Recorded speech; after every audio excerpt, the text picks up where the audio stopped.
டெல்டாசமன் நண்பர்கள் அனைவருக்கும் வணக்கம். இந்த பதிவில் பார்க்க போகிற படம் ராத்திரி படம் எப்படி இருக்குன்னு பார்ப்போம். இந்த படத்தோட கதை என்னன்னு பார்த்தோம்னா, கதாநாயகன் வெளிநாட்டுக்கு போய் 5 வருஷம் ஆகிட்டு இப்போ ஊருக்கு வராரு. அவருக்கே தெரியாது. அவர் வீட்டுக்கு வந்து இறங்கின உடனே அவருக்கு கல்யாணம். கதாநாயகன்கிட்ட அக்கா பிள்ளைகளுக்கு காது குத்துறோம், அதுக்கு நீ அவசியம் வரணும்னு சொல்லி வர வச்சிருப்பாங்க குடும்பத்தினர். கதாநாயகனும் அக்கா பிள்ளைகளுக்கு தாய்மாமன் சீர் செய்ய வராரு. வர்ற ஹீரோவுக்கு காதை குத்தி அவருக்கு கல்யாணம் பண்ண இருக்காங்க குடும்பத்தில்.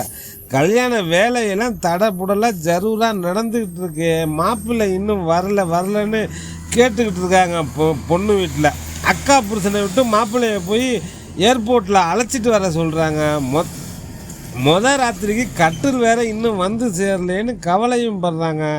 கதாநாயகனோட அக்கா அவருங்க கணவன்கிட்ட உங்களை ஏற்கனவே குடிகாரன்னு குறை சொல்லிட்டு இருக்காங்க, எதுவும் கோட்டை விட்டுடாம என் தம்பியை பத்திரமா கல்யாணம் பண்ணுறதுக்கு அழைச்சிட்டு வந்துடுங்கன்னு சொல்கிறாங்க. அவர் சரி நான் எல்லாம் பார்த்துக்கிறேன் அப்படின்னு சொல்லிட்டு ஹீரோவை பிக்கப் பண்ணிட்டு வரும்போதே அவர்கிட்ட கதாநாயகன்கிட்ட சொல்கிறாரு, காது குத்தலாம் கிடையாது, உனக்கு கல்யாணம் பண்ணுறதுக்கு தான் உன்னை வர வச்சுருக்கோம் அப்படின்னு சொல்ல நாயகன் டென்ஷன் ஆயிடுறாரு. என்கிட்ட சொல்லாமல் நீங்கள் எப்படி ஏற்பாடு பண்ணலாம், நான் இந்த கல்யாணத்துக்கு சம்மதிக்க மாட்டேன்னு பிடிவாதம் பிடிக்க மாமா நீ ஒரே அடியாவது வெளிநாட்டுக்கே போயிடுறா, அங்கேயே போய் செட்டில் ஆகிடு, இனிமேல் நம்ம ஊருக்கே வந்துடாத, நாங்கள் செத்தாலும் வந்துடாதுன்னு எமோஷனலாக பிளாக்மெயில் பண்ணுறாரு. இப்போ வேறு வழி இல்லாமல் கதாநாயகனும் சம்மதித்து வர்றாரு. குடும்ப உறுப்பினர்கள் எல்லோரும் சேர்ந்து பேசி நாயகன் மண்டையை கழுவி கன்வின்ஸ் பண்ணி கல்யாணத்துக்கு சம்மதம் வாங்கி கல்யாண வேலைகள் எல்லாம் ஜரூராக நடக்குது.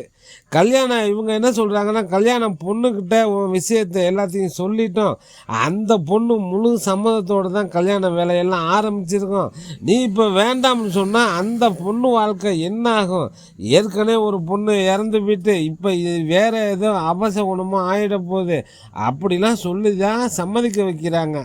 சரி, கல்யாண பொண்ணு முழு சம்மதத்தோடு தான் இருக்குது அப்படின்னு இவரும் கல்யாணத்துக்கு சம்மதிக்கிறாரு. ஆனால் கல்யாண பொண்ணான கதாநாயகி வேறு பிளானில் இருக்காங்க. எப்படியாவது இந்த கல்யாணத்தில் இருந்து எஸ்கப் ஆகி தன் காதலன் கூட ஓடி போயிடலாம்னு ஒரு முடிவில் இருக்காங்க. காதலனுக்கு ஃபோன் பண்ணி கூப்பிட்டுக்கிட்டு இருக்காங்க, சீக்கிரம் என்னை அழைச்சிட்டு போ அப்படின்னு. அவன் நல்லா தூங்கிட்டு இருக்கான். சரி நான் பைக்கை எடுத்துகிட்டு கிளம்பி வர்றேன், நீ தயாராக இருன்னு சொல்லிட்டு 2 வீலரை ஸ்டார்ட் பண்ணி வர்றான். பெட்ரோல் இல்லாமல் 2 வீலரு பாதியிலே நின்று போயிடுது. இந்த சரியான டயத்துக்கு அவனால் வந்து சேர முடியல. இங்கே மண்டபத்தில் கதாநாயகன் குடும்பம் நினச்ச மாதிரி தடபுடலாக கல்யாணம்லாம் நடந்து முடியுது. கல்யாணம் நடந்த பிறகும் கதாநாயகி காதலன் கூட ஓடுற முயற்சியில் தான் இருக்காங்க. கதாநாயகனுக்கு ஏற்கனவே ஒரு காதல் தோல்வி. அந்த கல்யாணம் இவர் காதலிச்சார் இல்லையா, அந்த பொண்ணை ஜாதி மதம்னு சொல்லி இவங்க கல்யாணத்துக்கு சம்மதிக்காதனால அந்த காதலி தற்கொலை பண்ணிட்டு செத்து போயிருப்பாங்க. அந்த மன உளைச்சல்லேருந்து மீண்டு வர்றதுக்காக தான் இவர் வெளிநாட்டுக்கு போயிருப்பார். இப்போ குடும்பத்தினர் வற்புறுத்தலால் கதாநாயகியை கல்யாணம் பண்ணியிருக்காரு. ஆனால் கதாநாயகி ராத்திரிக்கு முன்னாடியே இவரை விட்டுட்டு ஓடுறதுக்கு முயற்சி பண்ணிகிட்டு இருக்காங்க. இதுக்கப்புறம் என்னாச்சு, இவங்க சேர்ந்தாங்களா இல்லையா, கல்யாண பொண்ணு ஆசைப்பட்ட மாதிரி காதலன் கூட சேர்ந்து வாழ்ந்தாங்களா, இல்லை தெரியாமலோ நம்ம கழுத்தில் தாலி கட்டி கணவனாகவும் ஆயிட்டான்னு கதாநாயகன் கூட சேர்ந்து வாழ்ந்தாங்களா அப்படிங்கிறது தான் இந்த படத்தோட கதை. இந்த படம் ஒரு அயற்சி தட்டாமல் கிளைமாக்ஸ் வரைக்கும் பரபரப்பாக போகுது. கிளைமாக்ஸ் வரைக்கும் ஒரு சூப்பரான ஃபர்ஸ்ட் ஹாஃப் இன்டர்வெல்லில் ஒரு எதிர்பார்ப்பை உண்டு பண்ணுது. இந்த கதையை எப்படி இயக்குனர் முடிக்க போகிறாருங்கிற ஆர்வத்தை நமக்கு தூண்டுகிற வகையில் தான் திரைக்கதை அமைக்கப்பட்டிருக்கு. இயக்குனர் ராஜா கருப்புசாமி அவர் தான் இந்த படத்தை இயக்கியிருக்காரு. பாக்கியராஜ் அவர்களோட ரசிகராக இருப்பார் போல இருக்குது. அவர் பாக்கியராஜ் ஸ்டைலில் தான் படத்தை ப்ரெசென்ட் பண்ணியிருக்காரு.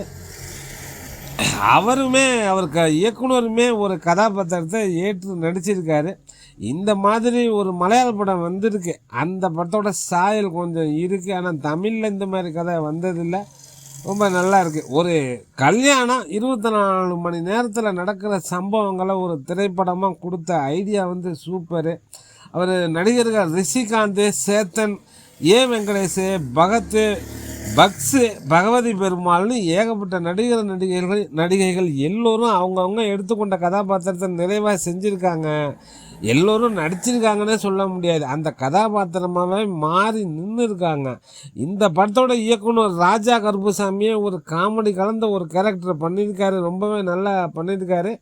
இந்த படத்துக்கு மியூசிக் வந்து பெரிய பலம், சரியான பிஜிஎம், பிரம்மாண்டம்னு சொல்லி சமீபத்தில் வந்த சுமாரான படங்களுக்கு மத்தியில் இந்த படம் நல்லாவே இருக்குது. சின்ன பட்ஜெட்டில் சுவாரஸ்யமாக படத்தை கொடுத்துருக்காரு இயக்குனர் ராஜா கருப்புசாமி. கதாநாயகன் ரிஷிகாந்த், கதாநாயகி அனிஸ்மா அனில்குமார் 2 பேருமே ரொம்ப நல்லா நடிச்சிருக்காங்க. எடுத்துக்கொண்ட கதாபாத்திரத்தை நிறைவாக பண்ணியிருக்காங்க.